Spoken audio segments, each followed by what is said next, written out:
تو آئیے بات کرتے ہیں پاکستان کی معیشت کی، ایک ایسی کہانی جو ہمیشہ سے ہی آپ کہہ سکتے ہیں خوف اور امید کے بیچ جھولتی رہتی ہے۔ آج ہم دیکھیں گے کہ حال ہی میں ملک کو کن معاشی چیلنجز کا سامنا تھا اور پھر ایک ایسی مالی مدد ملی جس نے شاید پوری گیم ہی بدل دی۔ ایک ملک جو ہر مشکل کے بعد خود کو سنبھال لیتا ہے۔ جی ہاں، یہ صرف الفاظ نہیں ہیں، یہ ایک حقیقت ہے۔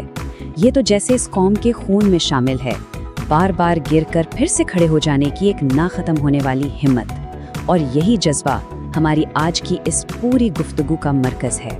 ٹھیک ہے، تو چلیں کہانی کو شروع سے شروع کرتے ہیں اور دیکھتے ہیں کہ یہ جو بڑے بڑے معاشی دباؤ کی لہریں تھیں وہ آخر ایک عام آدمی کی زندگی پر کیسے اثر انداز ہو رہی تھیں۔ دیکھیں، ہوتا یہ ہے کہ دنیا کے کسی ایک کونے میں تیل کی قیمتیں چڑھتی ہیں، مشرق وسطیٰ میں حالات خراب ہوتے ہیں اور اس کا اثر، اس کے جھٹکے ہزاروں میل دور پاکستان میں محسوس ہوتے ہیں۔ تو ایک معاشی طوفان بن رہا تھا اور اس کی وجوہات ایسی تھیں جو ہمارے اپنے کنٹرول میں بھی نہیں تھی۔ اور یہ سمجھنا بہت ضروری ہے کہ یہ جو بڑے بڑے معاشی اعداد و شمار ہوتے ہیں نا، یہ صرف خبروں کی سرخیاں نہیں ہوتے، ان کا اصل مطلب گلی محلوں میں نظر آتا ہے، کیونکہ ڈالر کا 1 روپیہ بھی بڑھتا ہے یا پیٹرول کا 1 لیٹر بھی مہنگا ہوتا ہے تو اس کا بوجھ سیدھا ہر گھر کی روٹی، ہر چولہے کی آگ اور ہر خواب پر پڑتا ہے۔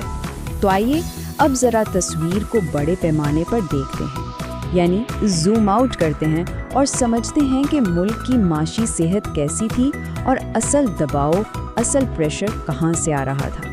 تو بات ہے 27 مارچ 2026 کی۔ اس دن پاکستان کے جو زر مبادلہ کے ذخائر تھے، یعنی وہ پیسہ جو اسٹیٹ بینک کے پاس ڈالرز یا دوسری کرنسیوں میں ہوتا ہے، وہ تھے 16.4 ارب ڈالر۔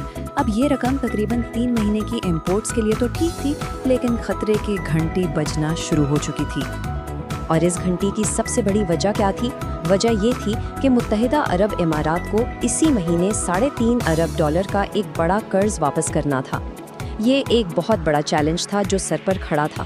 تو صورتحال کچھ یوں بن گئی تھی کہ ایک طرف متحدہ عرب امارات کو قرض کی فوری ادائیگی اور دنیا بھر میں تیل کی بڑھتی قیمتوں کا زبردست دباؤ تھا، اور دوسری طرف ہمارے پاس کچھ سہارے بھی تھے، جیسے کہ 3 مہینوں کا امپورٹ کور تھا اور IMF پروگرام کے تحت کچھ اصلاحات بھی چل رہی تھیں۔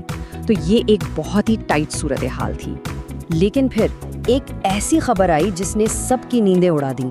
پچھلے 7 سالوں میں پہلی بار متحدہ عرب امارات کے قرض کو رول اوور کرنے کا معاہدہ نہیں ہو سکا، یعنی اس کی ادائیگی کو آگے بڑھانے کی بات نہیں بنی۔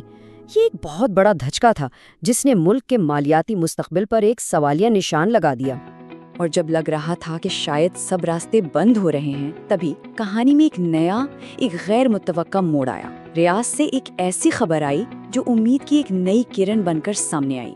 15 اپریل 2026 یہ تاریخ بہت اہم ہے۔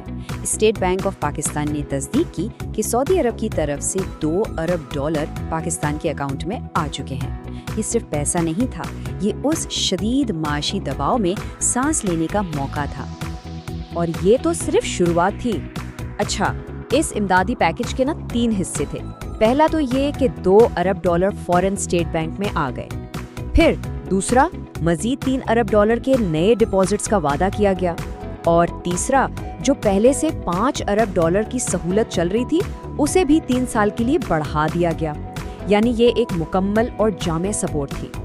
تو یہ جو اربوں ڈالر آئے، یہ صرف معاشی اعداد و شمار نہیں تھے، یہ اس قوم کے لیے امید کی ایک علامت تھے، بالکل ویسے ہی جیسے کسی کو اندھیری رات میں ایک چھوٹی سی روشنی نظر آ جائے، ایک ایسی روشنی جو شاید پورا راستہ تو نہ دکھائے، لیکن یہ حوصلہ ضرور دیتی ہے کہ آپ اکیلے نہیں ہیں۔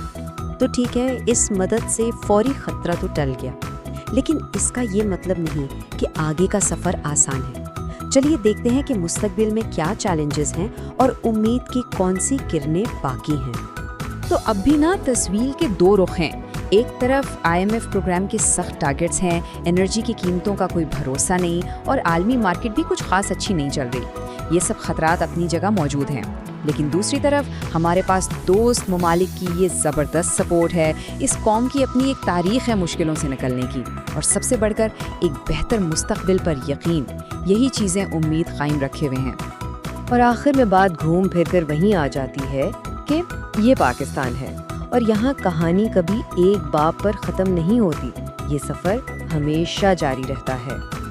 جی ہاں، یہ کہانی ابھی ختم نہیں ہوئی ہے، لیکن اصل سوال تو یہ ہے کہ اس کہانی کا اگلا باب کیسا ہوگا، اس میں کیا لکھا جائے گا، اور اس کا جواب وہ تو آنے والا وقت، ہماری پالیسیاں اور اس قوم کا اپنا